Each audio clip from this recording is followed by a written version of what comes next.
Everyone, welcome back to the channel. आज का topic हमारा एनवायरमेंटल इंजीनियरिंग है।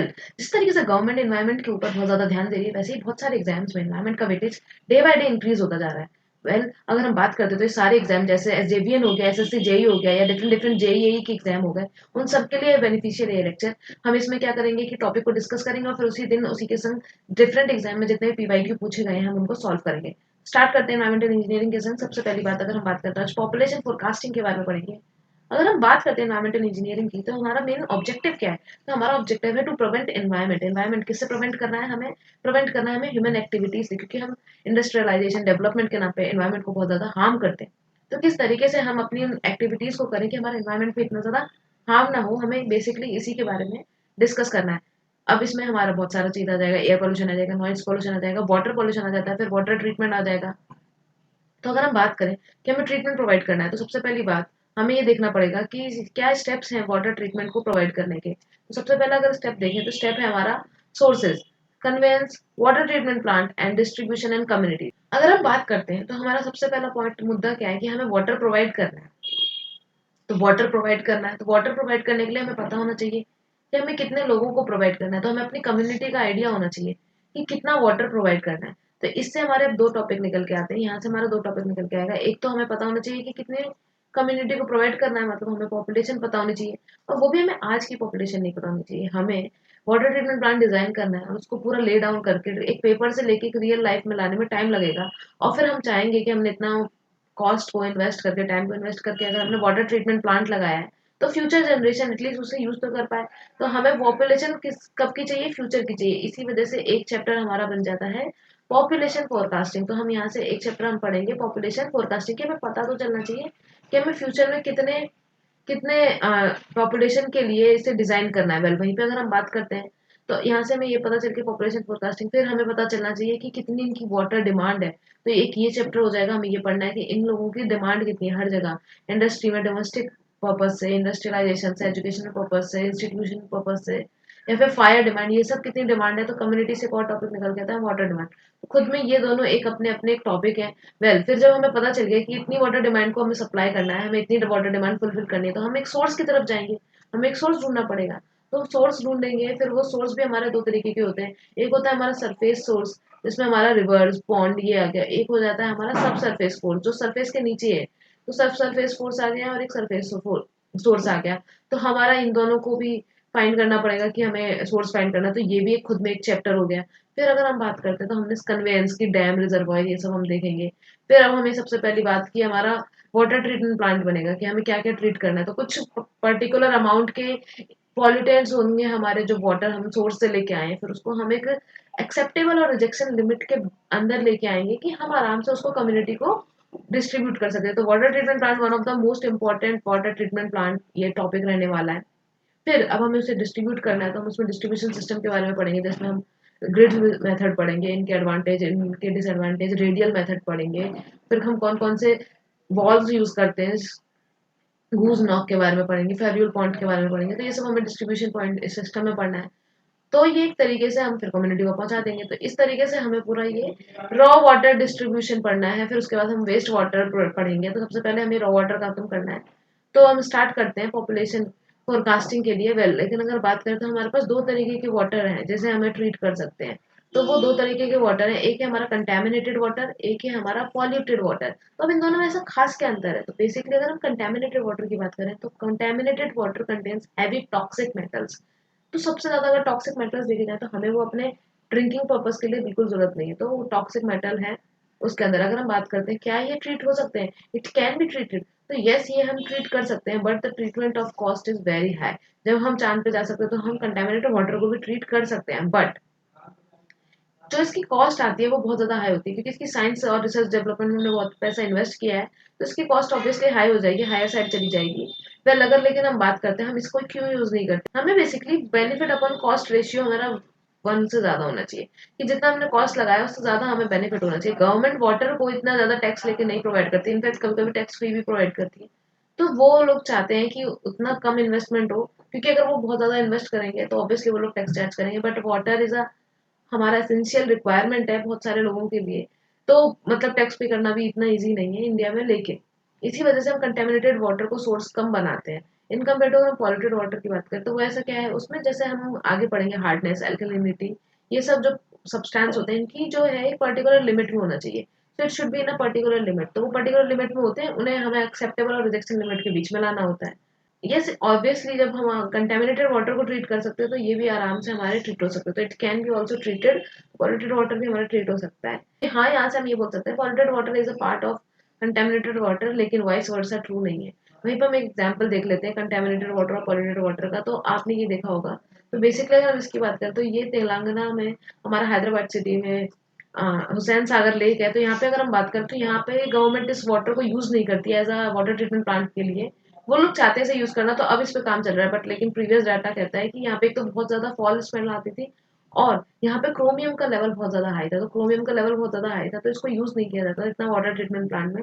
स्टिल इसकी जगह जो नागार्जुन डैम था वहां से वाटर को लेके आते थे और ट्रीटमेंट करके कम्युनिटी को पहुंचाते थे। तो यहाँ पे benefit upon cost ratio less than 1 था, इसलिए गवर्नमेंट ने इसको प्रेफर नहीं किया। वेल, वहीं पे अगर हम बात करते हैं, जापान में एक बार अर्थक्वेक आया था, तो न्यूक्लियर प्लांट था वहां पर, वो उसकी उसमें डिस्टर्ब हो गया था, वो डिसकंट्रैक्ट हो गया था। आपको पता है वहां पर बहुत ज्यादा केमिकल्स वाला वाटर होता है। तो अब उसमें क्या हुआ, जापान ने बहुत टाइम तक उसे अपने बिल्डिंग में रखा, बट लेकिन अब उन्हें वो वाटर को रिलीज करना था, उनको कोई बेनिफिट हो नहीं रहा था, रिलीज करना था, तो उन्होंने उसको ट्रीट किया। तो अब ये वाटर हैवी टॉक्सिक मेटल्स को कंटेन करता है, तो हमने कंटेमिनेटेड वाटर को ट्रीट किया। अब यहाँ से क्या पता चलता है कि इनका बेनिफिट कॉस्ट रेशियो ज्यादा है, भाई उन्हें रखने में कोई भी फायदा नहीं हो रहा, उन्हें ये रिलीज ही करना है। और हायर बॉडीज जो हैं जो इन पे सेंसर लगाती हैं, उन्होंने बोला था कि आप ऐसे इसको रिलीज नहीं कर सकते, क्योंकि एक्वेटिक लाइफ जो है अंदर वो बहुत ज्यादा डैमेज होगी। एक्वेटिक लाइफ डैमेज होगी तो इन एक्वेटिक लाइफ को, जो ये एक्वेटिक लाइफ जो है एनिमल्स हैं, इनको एनिमल ह्यूमंस भी इनटेक करते हैं तो ह्यूमंस की लाइफ भी डेंजर होगी। इस वजह से इस वाटर को हमने पूरा ट्रीट करने के बाद, उन लोगों ने ट्रीट करने का, जापान वालों ने इसको रिलीज किया, और जितनी परमिसिबल लिमिट रख सकते हो उसमें रिलीज करके चेक करा के रिलीज किया। तो यहाँ से क्या पता चलता है कि हम कंटेमिनेटेड वाटर को भी ट्रीट कर सकते हैं। तो ये डिपेंड करता है कि हमारी नेसेसिटी क्या है। पहले आप शुरू करते हैं। पहला ये है कि हम ग्राफिकल रिप्रेजेंटेशन देखेंगे। अगर हम ग्राफिकल रिप्रेजेंटेशन की बात करें तो ये जो लाइन है हमारी एक्स एक्सिस पे, ये हमारा शो कर रहा है, एक्स एक्सिस पे ये शो कर रहा है हमारा टाइम। तो हम इसकी बात करें तो ये हमारा टाइम शो कर रहा है, और हमारा वाई एक्सिस पे शो करेगा पॉपुलेशन। तो वाई एक्सिस पे शो कर रहा है पॉपुलेशन, और हमारा एक्स एक्सिस पे शो करेगा टाइम। एक्स एक्सिस की बात करें तो ये हमारा शो कर रहा है टाइम।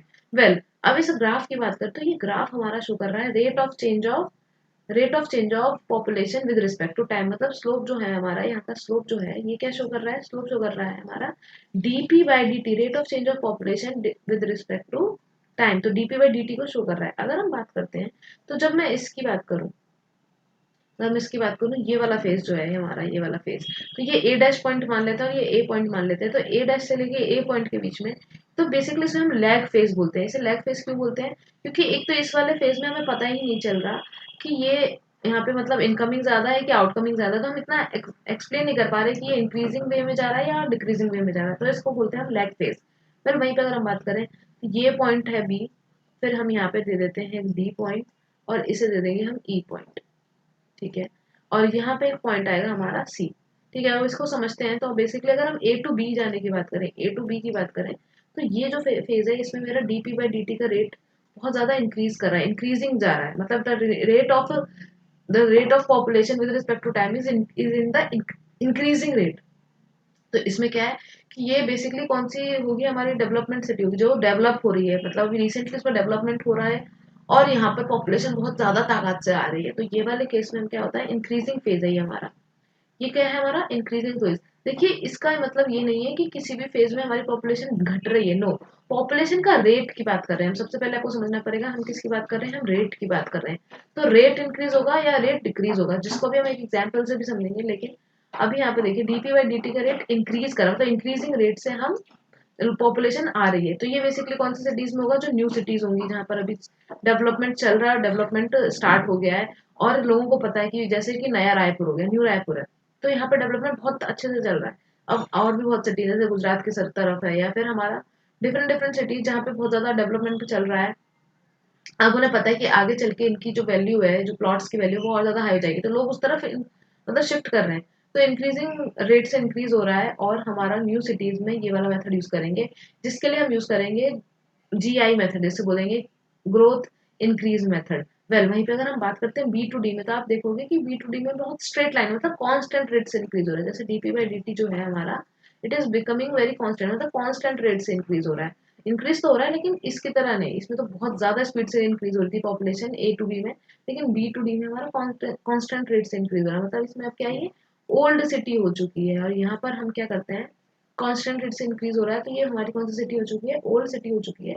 वहीं पे अगर हम बात करें, तो ये जैसे हमारा चंडीगढ़ है, पहले इसमें बहुत हल्ला था कि एकदम प्लांट सिटी है, प्लांट सिटी है, पर अब धीरे धीरे वहां पर वो ओल्ड सिटी में कंसिडर की जाएगी। ना इतनी न्यू है और ना ही इतनी ओल्ड हुई है, वेरी ओल्ड भी नहीं, तो ओल्ड सिटी में कंसिडर की जाएगी। अब वहां पर मतलब एक नॉर्मल स्पीड से पॉपुलेशन इंक्रीज हो रही है। पहले एक अलग ही रश था, जैसे दिल्ली में 1990s में एक अलग लेवल का रश था, वहां पे यहाँ पे बहुत ज्यादा लोग एकदम तादाद से आ रहे थे। लेकिन वहीं पे अगर हम बात करें, दिल्ली का एग्जांपल ले, तो अब यहाँ पे पॉपुलेशन इंक्रीज तो हो रही है लेकिन रेट डिक्रीज हो गया। इवन अगर यहाँ के लोगों को आप बोलोगे कि आपको हम कहीं और अच्छी जगह पे सिटी में आपको प्लेसमेंट मिल जाएगा और यहाँ से ज़्यादा स्विच करने को मिलेगा, तो लोग स्विच करके चले जाएंगे, क्योंकि दिल्ली में तो पॉपुलेशन बहुत ज़्यादा है और पॉल्यूशन भी उतना ही ज़्यादा है। तो अगर हम दिल्ली का एग्जांपल लें, तो वो अपने सेचुरेशन पॉइंट को रीच कर रहा है। मतलब लोगों से पूछा जाए तो कुछ लोग कहते हैं रीच कर लिया, कुछ लोग कहते हैं कि रीच कर रहा है। तो अगर हम इस पॉइंट की बात करें जो डी से ई के बीच में है, तो ये बेसिकली क्या है, DP by D T rate हमारा डिक्रीजिंग रेट से इंक्रीज हो रहा है। प्लीज समझिएगा, डिक्रीज नहीं हो रही है, ये डिक्रीजिंग रेट से इंक्रीज हो रहा है। अभी देखते चलेंगे क्या मतलब है। तो यहाँ पे क्या होता है, ये वेरी ओल्ड सिटी के लिए यूज होगा। अगर हम इसकी बात करें, so it is for very old city. Very old city में जैसे दिल्ली को भी हम कंसीडर कर सकते हैं, तो ये वेरी ओल्ड सिटी हो गई। यहाँ पे क्या है, पॉपुलेशन सेचुरेशन को लीड कर रही है और डिक्रीजिंग रेट से इंक्रीज हो रही है। तो ये हमारा डी टू है। वहीं पर अगर हम सी पॉइंट की बात करें, बहुत इंपॉर्टेंट पॉइंट, इसे बोलते हैं हम इन्फ्लेशन पॉइंट। अगर सी पॉइंट की बात करें तो इन्फ्लेक्शन पॉइंट बोलते हैं इसे। ये बेसिकली हमें कहाँ देखने को मिलता है, ये पॉइंट हमें तब देखने को मिलता है जब ग्राफ जो है हमारा, जिसकी शेप चेंज हो रही हो, कॉनकेव से कॉन्वेक्स जा रहा हो, या जो हमारा ग्राफ है जब इसकी शेप चेंज हो रही होती है, तो हमें सी पॉइंट देखने को मिलता है।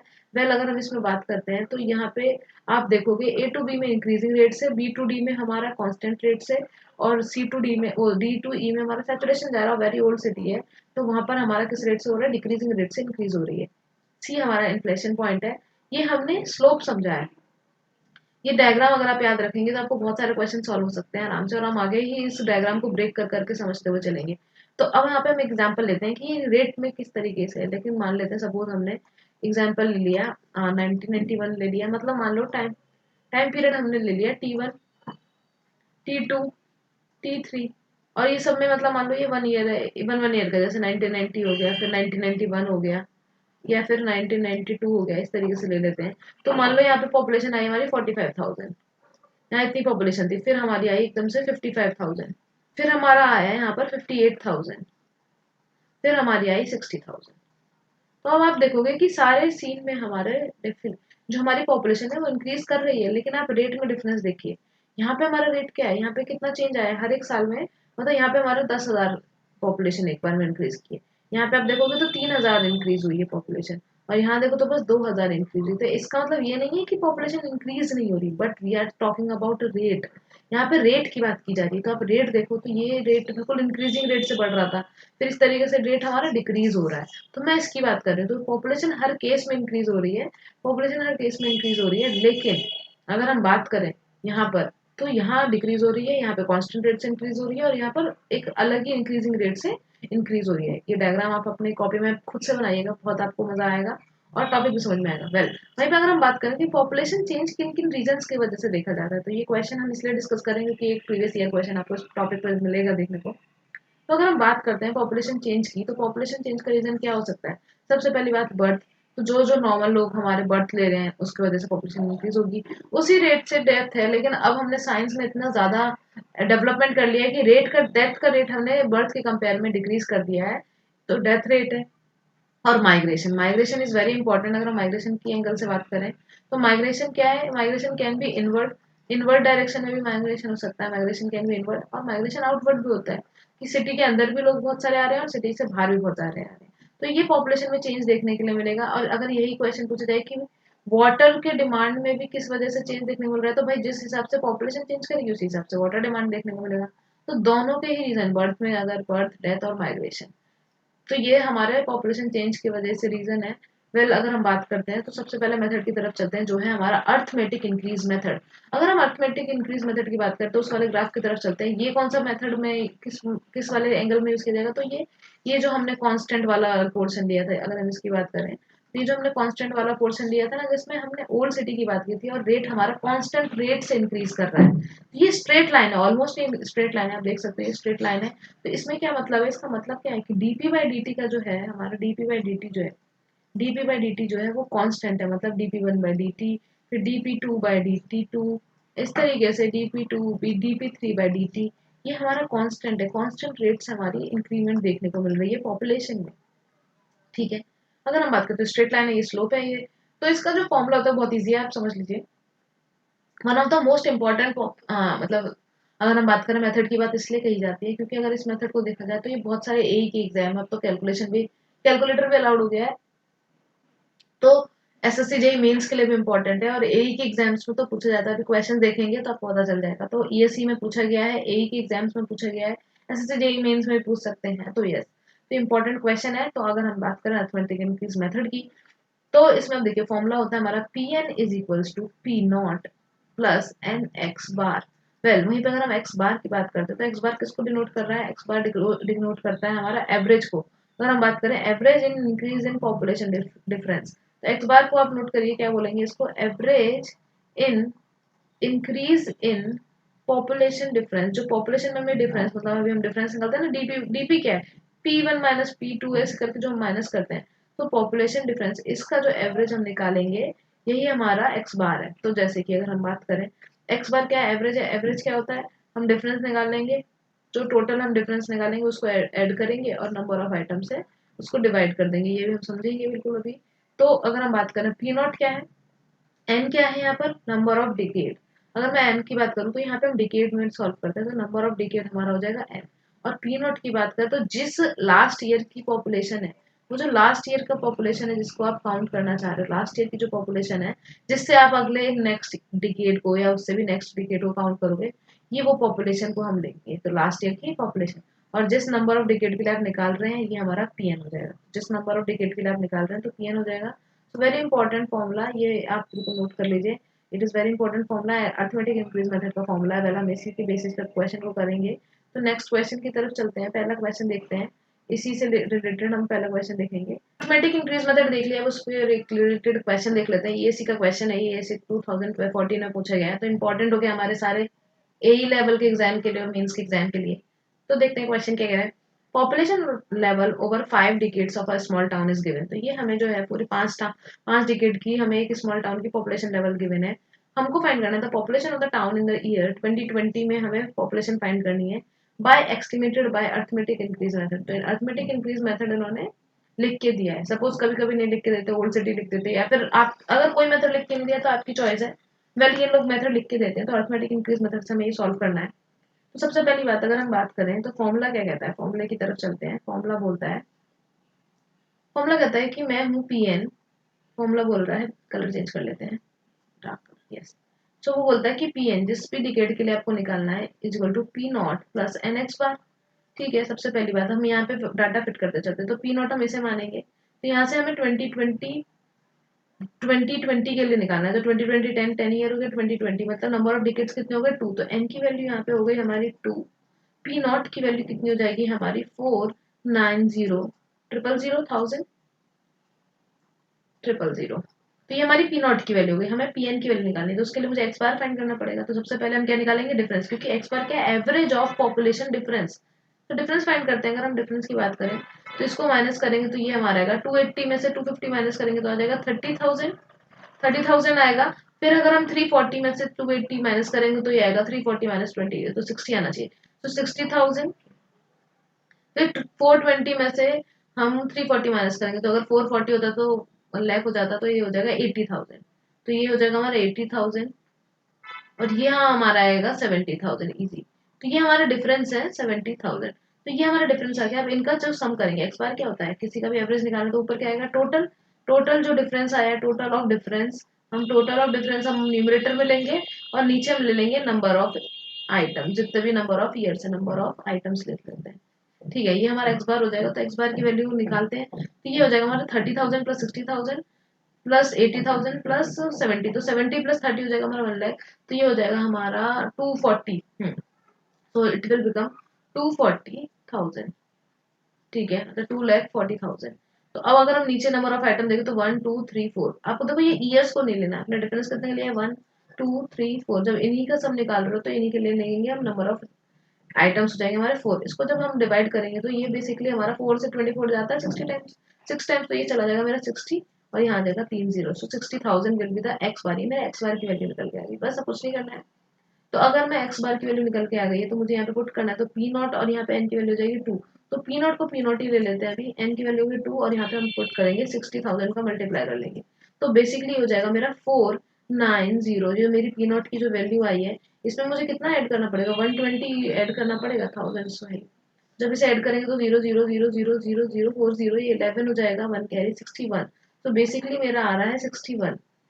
सो 6,10,000 हमारा आ रहा है, mainly C option is the correct answer, that 61 आ रहा है हमारा आंसर। ये सी 2014 में पूछा गया है, अच्छा क्वेश्चन था ये, आप लोग भी इसको प्रैक्टिस करिएगा एक बार और।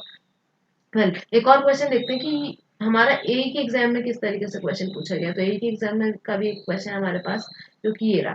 तो अगर हम बात करते हैं कि क्वेश्चन क्या कह रहा है, तो क्वेश्चन बोल रहा है कि the census record of a town shows the current population of 2015, current population 2015 में 50,000 है, 2005 में 45,000 है। वेल, वहीं पे अगर हम बात करें 40,000 है 1995 में, और 35,000 है 1985 में respectively, last three respectively in last 3 decades, तो 3 डिकेड्स की हमें दे रखी है।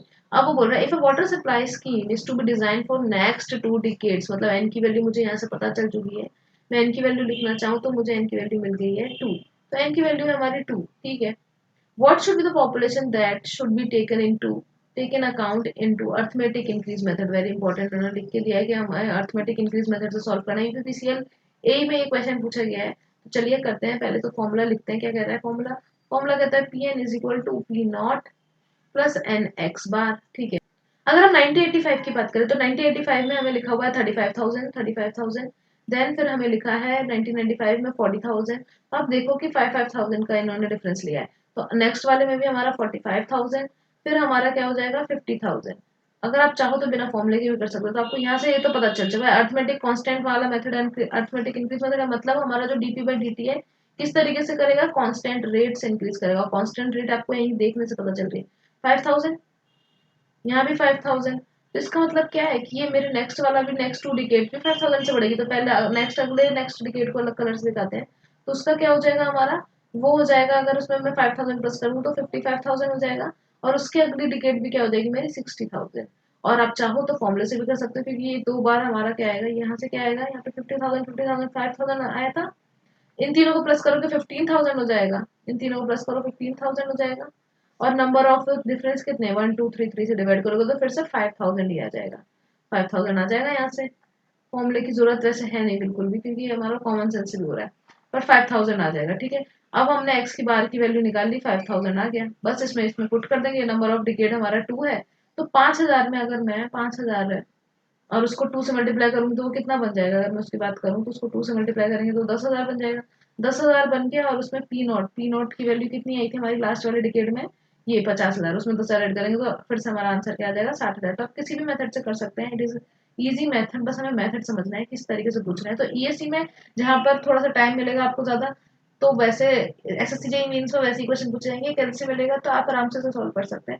ये ए वाले एग्जाम में थोड़ा सा डाटा ये इजी साइड ले जा सकते हैं, क्योंकि यहाँ पे टाइम कम होता है, नंबर ऑफ क्वेश्चन ज्यादा अटेम्प्ट करने होते हैं, तो इस हिसाब से हमारा D option will be the correct answer, D option will be the correct answer. Well, वहीं पे हम अगले क्वेश्चन को देखें तो अगला क्वेश्चन भी कुछ इसी तरीके से, ये यूपीआरबी यूएनएल ए 2016 में क्वेश्चन पूछा गया, तो ये क्वेश्चन बोल रहा है कि इन लास्ट 3 डिकेड्स अगर हम बात करते हैं पॉपुलेशन की, ओपेसिटी वाज रिकॉर्डेड एज 20,000 30,000 40,000। अब देखो यहाँ पर कितने कितने का डिफरेंस है हमारा, 20,000 30,000 and 40,000। What will the population for which a water supply system should be designed, it is to be adequate in next 2 decades। अब देखो यहाँ पर आपको बोला नहीं गया अर्थमेटिक इंक्रीज मेथड, तो आप वैसे भी अर्थमेटिक इंक्रीज मेथड यूज करिएगा, और आप इस तरीके के डाटा से भी आइडिया लगा सकते हो कि यहाँ पे आपको डिफरेंस कितने का देखने को मिल रहा है, 10,000 का डिफरेंस देखने को मिल रहा है, फिर आपको इन दोनों के बीच में कितना डिफरेंस देखने को मिल रहा है, 10,000 का डिफरेंस, मतलब कांस्टेंट रेट से इंक्रीज कर रही है, कांस्टेंट रेट से इंक्रीज कर रही है, तो एक्स बार की वैल्यू कितनी आएगी 10,000 ही आएगी, और वो बोल रहा है कितने डिकेट्स के निकालो, नेक्स्ट 2 डिकेट्स के लिए निकालो। तो 10,000 दो बार ऐड करोगे, 20,000 ऐड करना है 40,000 में, तो 60,000 आ जाएगा। और इस तरीके से भी करना चाहो तो ऐसे भी कर सकते हो। P N is equals to P naught की वैल्यू हो जाएगी मेरी 40,000, जो लास्ट डिकेट की वैल्यू होती है वही हम लेते हैं, प्लस एन की वैल्यू हो जाएगी मेरी 2, वेल एक्स बार की वैल्यू हो जाएगी मेरी, एक्स बार की वैल्यू हो जाएगी मेरी 10,000। 10,000 हो गई, तो ये हो जाएगा 20,000, 20,000 plus 40,000 is equals to 60,000। So C option is also correct answer. और डायरेक्ट भी आप कर सकते हो, 2 डिकेट्स के लिए पूरा 10,000 को 2 बार प्लस किया, इसमें प्लस कर दिया, आंसर आ गया। So these are some question जो कि रिलेटेड है हमारे अर्थमेटिक इंक्रीज मेथड से। तो अगर हम बात करते हैं नेक्स्ट मेथड की, तो नेक्स्ट मेथड हमारा इस फेज का है, जिसमें हमें क्या है कि जो हमारा स्लोप है, जो हमारा rate of change of population है, वो इंक्रीजिंग लेवल पे दिख रहा है, कि जो रेट है वो भी इंक्रीजिंग रेट से इंक्रीज हो रहा है। तो जब इंक्रीजिंग रेट से इंक्रीज हो रहा होता है, तो एक तरीके से हम कंपाउंड मेथड लगाते हैं, जिस मेथड को अभी हम पढ़ेंगे, और हम उसे बोलेंगे geometrical increase method. So it is called geometrical increase method. Well अगर हम इस मेथड की बात करें, तो आप ग्राफ तो देख ही रहे हैं, वेल हम अब समझते हैं कि किस तरीके से इसको सॉल्व करेंगे। तो यहाँ पर एक टाइम टाइम दे रखा है हमारा, एक एक्सेस पे हमारा टाइम और एक एक्सेस पे पॉपुलेशन है। आपको पता ही है, ये हमारी पॉपुलेशन हो जाएगी इस एक्सेस पे, और इस एक्सेस पे हमारा टाइम हो जाएगा, जो कि T0 T1 T2 से हम इसको शो कर रहे हैं। तो अगर हम बात करें यहाँ पर, पिछले वाले में हम एक्स बार निकालते थे जो कि एवरेज था, यहाँ पर हम क्या निकालेंगे, सबसे पहले हम निकालेंगे रेट चेंज। अगर इसकी बात करें तो यहाँ पर हम निकालते हैं रेट चेंज, जिसको क्या बोलेंगे, P2 माइनस P1 हो जाएगा। ठीक है, P2 माइनस P1 हो जाएगा। फिर निकालेंगे हम, इसमें निकालेंगे सेकंड स्टेप में हम परसेंटेज रेट निकालेंगे, जो हम रेट चेंज निकाला है उसका परसेंटेज निकालेंगे। तो वो क्या हो जाएगा, P2 minus P1 upon P1, जो हमारा फाइनल है उसमें से इनिशियल माइनस करेंगे और अपॉन में इनिशियल लिखेंगे। ये हमारी किससे शो करते हैं, हम इसे R से शो करते हैं। और जिस तरीके से हम x निकालते थे वो डिफरेंस था, x बार क्या था हमारा एवरेज, इसी तरीके से हम R बार निकालेंगे जो कि एवरेज होगा हमारा। So it will be the average of per decade. It will be the average of per decade percentage increase in population. तो ये क्या है, परसेंटेज इंक्रीज। पिछली बार क्या था, परसेंटेज डिफरेंस ऑफ पॉपुलेशन का एवरेज निकाल रहे थे, इस बार हम क्या निकाल रहे हैं, percentage. It is a average of पर डिकेड परसेंटेज इंक्रीज में बात कर रहे हैं, मतलब कंपाउंड इंटरेस्ट की बात कर रहे हैं, इंक्रीज इन पॉपुलेशन। वेल वहीं पे अगर हम बात करते हैं, तो अब हम किस तरीके से इसको सॉल्व करेंगे ये देखते हैं। सबसे पहली बात तो आर का फॉर्मूला क्या हो जाएगा हमारा, P2 minus P1 upon P1। फिर हम उसके बाद क्या करेंगे, अगर हम उसकी बात करें तो फिर उसके बाद क्या करेंगे, हम एवरेज निकालेंगे। तो एवरेज निकालने का एक फॉर्मूला है जो कि आप यहाँ देख सकते हैं, वेल वहीं पे लिख दिया जाए तो अच्छा रहेगा, कि आप आराम से उसे नोट कर सकते हैं। तो एवरेज निकालने का, मान लीजिए आपने ऐसे R1 निकाला, R2 निकाला, R3 निकाला, तो फॉर्मूला क्या बनता है, फॉर्मूले की अगर हम बात करें तो R का फॉर्मूला बनता है, R एवरेज का फॉर्मूला बनेगा, ब्रैकेट में लेंगे आप R1 R2 R3 सब मल्टीप्लाई में है टिल Rn। मान लो आप Rn निकाल रहे हो कोई सा भी, तो ये जो नंबर ऑफ n है, यहाँ पे जो नंबर ऑफ n शो कर रहे हैं हम, ये जो नंबर ऑफ n होता है, यही नंबर ऑफ n हम यहाँ लिखते हैं। तो ये क्या है, नंबर ऑफ, जितना भी हमने R निकाले, नंबर ऑफ रेट चेंज हमने जो लिया है, number of percentage of R increase जो लिया है हमने, ये वो है नंबर। यहाँ पे इसको डिकेड से कंफ्यूज मत करिएगा। तो एक क्वेश्चन के थ्रू हम इस कॉन्सेप्ट को समझते हैं, क्वेश्चन के कॉन्सेप्ट समझते हुए चलते हैं। तो क्वेश्चन कुछ इस तरीके से, ईयर दे रखा है, पॉपुलेशन दे रखी है, और हमें डिफरेंस निकालने को बोल रहा है। तो अगर हम बात करते हैं डिफरेंस निकालने की, तो सबसे पहले हमारा 28 में से 25 माइनस करेंगे तो डिफरेंस कितना आएगा, 3000 आएगा। तो अगर हम इसके डिफरेंस की बात करें, इधर लिखते हैं, इसके डिफरेंस की बात करें दूसरी तरह से करते हैं, तो ये हो जाएगा हमारा 3000। तो यहाँ पे हम नीचे लिख लेते हैं उसको, तो इट विल बिकम 3000। देन यहाँ पर अगर हम इसके डिफरेंस को बात करें तो ये आ जाएगा 34 माइनस 28, तो ये हो जाएगा 6000। ये हो जाएगा हमारा 6000। यहाँ पे 42 में से 34 माइनस करेंगे तो ये हो जाएगा 8000। 8000 47 माइनस 42 5000, तो ये हो जाएगा हमारा 5000। ठीक है, तो ये हमने डिफरेंस निकाला, लेकिन हमने अभी क्या निकाला, P2 माइनस P1 निकाला, पर हमें रेट निकाला, मतलब P2 minus P1 upon P1 निकालना। इस तरीके से हम सॉल्व करेंगे। तो अगर मैंने इसको सॉल्व किया तो ये P1 इसके लिए क्या हो जाएगा, 25 35 वाले डाटा के लिए ये P1 हो जाएगा, 6 के लिए 28 P1 हो जाएगा, 8 के लिए 34 P1 हो जाएगा, 5 के लिए 42 P1 हो जाएगा। ठीक है, तो इस तरीके से हम करेंगे अगर सॉल्व, तो हम 30,000 को 25,000 से डिवाइड करते हैं, करके देख लेते हैं। तो 3000 अपॉन 25,000, अब मुझे परसेंटेज में चाहिए तो मैं मल्टीप्लाई बाय 100 करूंगी। तो आप देखिए 3 जीरो से 3 जीरो डायरेक्ट कैंसिल हो गए। 25 को अगर मैं कैंसिल करूँ, 100 कैंसिल करूँ तो 4 आएगा, क्योंकि 25 4 से 100 होता है। तो ये आ रहा है मेरा 12%। तो मेरी यहाँ से R1 की वैल्यू पे आ गई 12%। वहीं पर अगर मैं इसकी बात करूँ तो ये भी सॉल्व करेंगे, तो कैसे से सॉल्व करेंगे तो आप आएगा 6000 अपॉन 28, तो इट विल बिकम 21.42। तो ये आएगा R2 की वैल्यू आ रही है मेरे 21.42। वेल वहीं पे अगर मैं इसकी बात करूँ तो आ जाएगा मेरा 8000 अपॉन 35,000 इंटू 100, तो ये आएगा मेरा 23.52। वैसे यहाँ पे 5000 अपॉन 42,000, 5000 अपॉन 42,000, 1000 से 1000 कैंसिल, तो ये हो जाएगा मेरा 5 अपॉन 42 इंटू 100। तो इसकी वैल्यू कितनी आएगी मेरी, इसकी वैल्यू आएगी मेरी 11.9% थी मेरी। R1 R2 R3 R4 की वैल्यू आ गई है। वेल अगर मुझे इसे सॉल्व करना है तो मैं क्या करूँगी, आर बार निकालना है मुझे। आर बार निकालने के लिए क्या करना पड़ेगा, R1 देखो, R1 देखा था, R2 देखा था, R3 और यहाँ पर हमारा R4 तक है क्योंकि Rn तक नहीं जाना है। हमें कितना है, R1 R2 R3 R4, और इसमें हमारी 1/4 जाएगी क्योंकि नंबर ऑफ आर जितने हैं यही हमारा 4 शो करता है। नंबर ऑफ डिजिट से यहाँ पे कोई लेना देना नहीं है, क्योंकि अगर हम बात करें तो नंबर ऑफ डिजिट मान लो हमें 1980 के लिए निकालनी है, तो नेक्स्ट डिजिट के लिए निकालना है 1980 के लिए हमें वैल्यू निकालनी है। यहाँ पर हम 1980 के लिए निकालना चाहते हैं, ठीक है। तो अगर हम बात करें 1980 के लिए हमें को निकालना है तो आर डैश की वैल्यू निकालते हैं। यहाँ पे पुट करेंगे तो आर डैश की वैल्यू अगर हम पुट करेंगे तो वैल्यू क्या आएगी हमारी, पहले क्या था, 12 था, 12 21.42, तो 12 multiply by 21.42 multiply by 23.52 23.52 multiply by 11.9 की पावर 1/4, ये हमारा आ रहा है आर बार की वैल्यू। जब इसको मल्टीप्लाई करेंगे तो और इसको 1/4 करेंगे तो हमारी वैल्यू आएगी 16.37। ये परसेंटेज में 16.37%। तो अब हमने यहाँ पे हमने आर बार निकालना था, फॉर्मूले में आर बार तक हमने देख लिया। अब क्वेश्चन ये आर बार तक दिखा दिया, हमने आर बार तक निकालना था। लेकिन अगर मुझे किसी की भी वैल्यू निकालनी है, पीएन निकालना है मुझे, तो पीएन की वैल्यू क्या होती है इस वाले फॉर्मूले में, इस वाले ग्राफ में, इस वाले मेथड में पीएन की वैल्यू क्या होती है, पहले वाले में क्या था, P naught plus N X bar. लेकिन यहाँ पे क्या है, यहाँ हो जाएगा पी नॉट ब्रैकेट में 1 प्लस आर अपॉन 100, क्योंकि आर हमारा परसेंटेज में होता है तो R upon 100 upon N. N यहाँ पर क्या है, एन यहाँ पर जो शो कर रहा है वो मेरा नंबर ऑफ डिकेड है। यहाँ पर एन की वैल्यू मेरी नंबर ऑफ डिकेड है, तो हमें याद रखना है। और ये आर जो होता है ये आर बार है, तो हमें याद रखना है यहाँ पर जो नंबर ऑफ एन है मेरा, ये मेरा नंबर ऑफ डिकेड को शो कर रहा है, नंबर ऑफ डिकेड। और पी नोट तो आपको पता ही है, जो लास्ट वाला डिकेड है उसकी पॉपुलेशन को हम पी नोट बोलते हैं। आर बार जो अभी हमने यहाँ से निकाला है आर बार इस तरीके से। तो अभी इस क्वेश्चन में हमने आर बार निकाल लिया, मुझे पीएन की वैल्यू निकालनी है। तो पीएन मेरे को कौन से वाले एरिया के लिए निकालना है, 1980 के लिए निकालना है ना, 1980 के लिए निकालना है, ठीक है। तो पी नॉट हमारा हो जाएगा 47,000। तो पी नॉट की वैल्यू आ रही है मेरी, पहले तो मुझे फॉर्मूला लिखना है, P not 1 plus are bar upon 100 की पावर एन। एन क्या है मेरा नंबर ऑफ डिकेट, जहाँ पे एन की वैल्यू यहाँ पर अभी क्या हो जाएगी, 1 हो जाएगी, ठीक है। तो 47,000 ब्रैकेट में 1 प्लस आर बार 16.37 अपॉन 100 की ब्रैकेट में पावर 1। अब देखिए यहाँ पे 100 है तो पॉइंट यहाँ आ जाएगा, तो ये हो जाएगा बेसिकली, ये हो जाएगा हमारा 47,000 मल्टीप्लाई बाय 1.1637। अब इसको जब हम सॉल्व करेंगे तो हमारी वैल्यू आएगी 5454693। तो मेरी 1980 की वैल्यू क्या निकल के आई है, 1980 की वैल्यू निकल के आई है मेरी, 1980 की वैल्यू निकल के आई है 554,693 मेरी पॉपुलेशन होगी ज्योमेट्रिक इंक्रीज मेथड से। वेल वहीं पे अगर हम बात करते हैं तो अर्थमेटिक इंक्रीज मेथड को देखा हमने, ज्योमेट्रिक इंक्रीज मेथड को देखा है। क्वेश्चन के थ्रू समझते हुए चले कि डिफरेंस कैसे निकालना है, रेट कैसे निकालना है।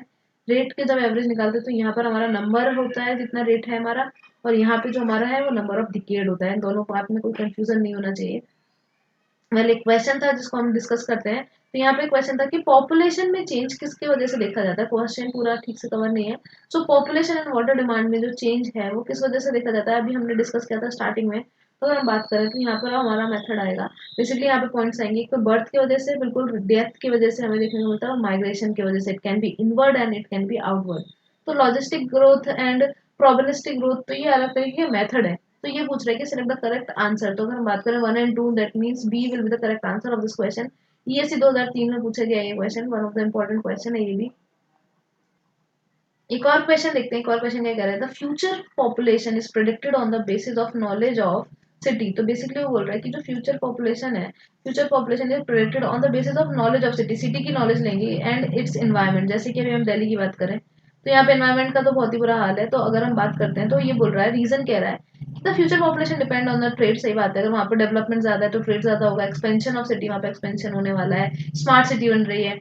And discovery of mineral deposit, जैसे ही हमें अब पता चल जाएगा कि जैसे यहाँ से लिथियम निकलने वाला था, हमें पता है वहाँ की ज़मीनों की बहुत ज़्यादा रेट बढ़ जाएँगे, या फिर यहाँ से एक हाईवे जाने वाला है या फ्लाईओवर जाने वाला है, बहुत ज़्यादा एक्सपेंशन होने वाला है, ट्रेड होने वाला है, रेलवे लाइन जाने वाली है। मतलब बहुत ज़्यादा कोई भी कंस्ट्रक्शन होने वाला है, पावर जनरेशन मिलने वाली है, तो ये जितने भी एक्सपेंशन है, जो भी डेवलपमेंट के पैरामीटर्स हैं, अगर ये किसी सिटी में होने वाला है तो ऑब्वियसली वहाँ पे पॉपुलेशन इंक्रीज करेगी, तो इसी बेसिस यही तो नॉलेज है। हम सिटी की नॉलेज इसी तरीके से पता करते हैं और एनवायरनमेंट की पता करते हैं, तो बेसिकली क्या नॉलेज, सिटी की नॉलेज और एनवायरनमेंट की नॉलेज पे ही हम पीपल पॉपुलेशन को प्रिडिक्ट कर सकते हैं, तो बिल्कुल सही बात है। So the reason is correct and it is also a, मतलब both statements are correct and it is also a reason for a statement one. तो ए ऑप्शन जो होता है हमारा, ये हो जाएगा कि यस ये both are correct and it is a reason for statement one. तो A option will be the correct answer. Well वहीं पे एक और क्वेश्चन है, वो भी देख लेते हैं। ये ऐसे 2002 में पूछा गया ये question. The population figure in a growing town is this much. तो ये हमें पॉपुलेशन फिगर दे रखा है 1970, 1980, 1990, 2000 में 40,000, 46,000, 53,000 एंड 58,000। प्रेडिक्टेड पॉपुलेशन निकालनी है हमें 2010 में निकालनी है, ठीक है। 2010 में निकालनी है, मतलब नेक्स्ट ही डिकेड में निकालनी है, 2010 में निकालनी है। तो एन की वैल्यू यहाँ पर हमारी 1 हो जाएगी। एक्स बार निकाल देते हैं, तो इसका डिफरेंस निकालेंगे तो हो जाएगा हमारे 60,000, क्योंकि 46 में 40 माइनस करेंगे तो 6,000, सॉरी। फिर 53 में हम अगर 46 माइनस करेंगे तो 46 प्लस 450 प्लस 3 7,000 आ जाएगा, 7,000। वहीं पे इसको माइनस करेंगे 58 माइनस 53, तो ये हो जाएगा मेरा 5,000। तो इन तीनों को ऐड करते हैं। वेल अगर इसको ऐड करेंगे तो 12 प्लस 6 18, तो हमारा सम करके आएगा 18। एक्स बार की बात करें तो ये हो जाएगा 6,000 प्लस 7,000 प्लस 5,000, नंबर ऑफ है 3। तो मैं बात करूँ तो 18,000 अपॉन 3, तो ये मेरा एक्स बार की वैल्यू आ जाएगी यहाँ से 6,000। तो मैं डायरेक्ट लास्ट वाली डिजिट में अगर 6,000 प्लस कर दूं तो भी मेरा वैल्यू आ जाएगी। और अगर मैं इस फॉर्मूले में निकाल लगाना चाहूँ तो यही यही कहता है P N is equal to P naught plus N X bar, P naught plus N X bar.